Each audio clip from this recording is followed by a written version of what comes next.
आज के बढ़ते टेक्नोलॉजी के युग में बच्चे हो रहे हैं खेलों से दूर।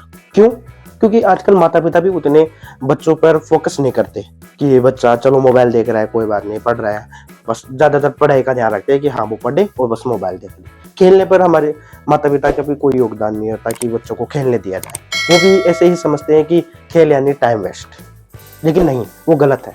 क्यों? इसलिए तो आज बच्चों में बीमारियां बढ़ रही है। माता पिता तो अपने काम में व्यस्त हो जाते हैं, तो इसलिए वो बच्चों पे ध्यान नहीं दे पाते कि बच्चों को पढ़ाई के साथ साथ खेल भी जरूरी है। क्योंकि आजकल फोन देखते हैं, फोन में वो गेमिंग के वीडियो चलते हैं और मनोरंजन के वीडियो चलते हैं, तो बच्चे उनमें ही मस्त हो जाते हैं। लेकिन हमारे केसी का मिंडा यूट्यूब चैनल पर हम खेलों के वीडियो दिखाते हैं, ऐसे खेल जो आपने कभी नहीं खेले होंगे।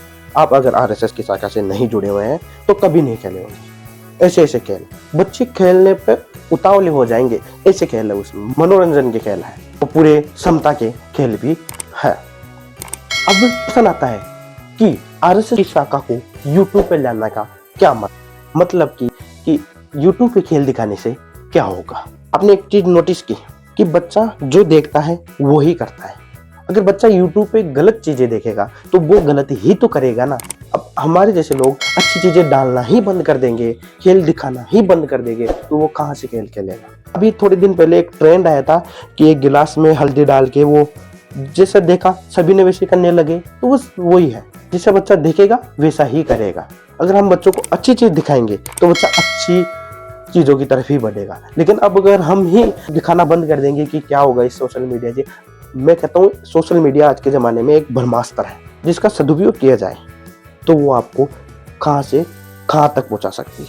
तो बस इतनी ही गुजारिश है कि बच्चों को खेलने पे दिया जाए। और आपको अगर खेल नहीं आते हैं तो बहुत सारे खेल खेल सकते हैं, और हमारे चैनल पर जाके देख सकते हैं कि हमने बहुत सारे खेल खिला रखे हैं। इसमें से आप खेल शुरू कर सकते हैं, तब नए बच्चों को खेल के प्रति आकर्षण भी बढ़ेगा। उससे नए नए खेल है तो बच्चों में एक आत्मविश्वास बढ़ेगा।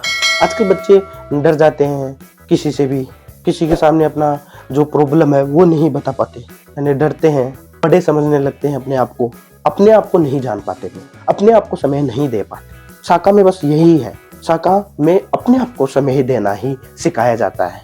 पहली लड़ाई अपने आप से ही की जाती है। तो उसके लिए मैं 2 लाइन बोलना चाहूंगा कि डरना नहीं किसी के भी पैरों के नाप से, कि डरना नहीं किसी के भी पैरों के नाप से, आखिर में पुण्य जीत ही जाएगा पाप से।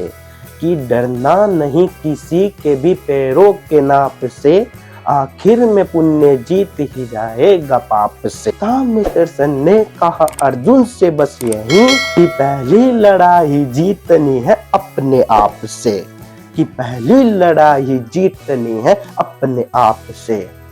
तो बच्चों को अपने आप से मिलना तो सीखो। वो बाहर निकलेंगे तभी तो जान पाएंगे कि वो कहाँ पे है और मैं कहाँ पे हूँ। आजकल मैं देखता हूँ छोटे छोटे बच्चे गालियां निकालते हैं, क्यों? उसमें संस्कार ही नहीं है।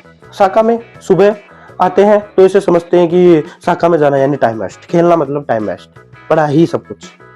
और ऐसा नहीं है कि पढ़ते हैं वो 12 घंटे, ऐसा तो नहीं है 24 घंटे है, 24 घंटे में 24 घंटे पढ़ेंगे।